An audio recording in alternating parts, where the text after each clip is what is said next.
This tutorial I'm going to show you how to cut your animation down and cut out all those areas where there's no sound and your fable ends, okay?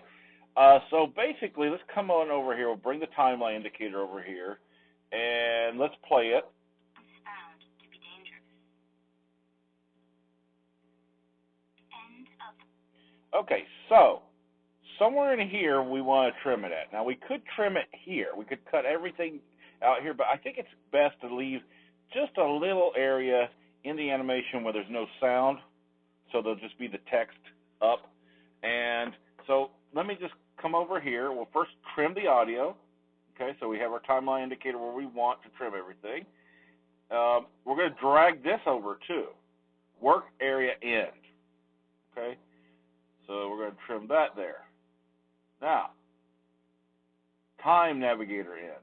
We're going to end it too, okay? So everything's going to end there. Now, it's fairly simple. We go up to composition, trim comp to work area. And there it does that, okay? The only problem is we need to trim the other composition because we got this composition with the audio and the text, and then we got this composition here with all the animated shapes. So we don't see the timeline indicator because we need to scroll this down here, and you'll see it there. Okay. As long as you didn't move your timeline indicator, everything should be fine. And so what we're going to do is, let me come over here to my layers. So we'll just click on that and do Command A, and I'm just going to close them all up so we can see those better, okay? Now I'm going to deselect down here, and I'm going to click this layer and this layer and just bring all this over.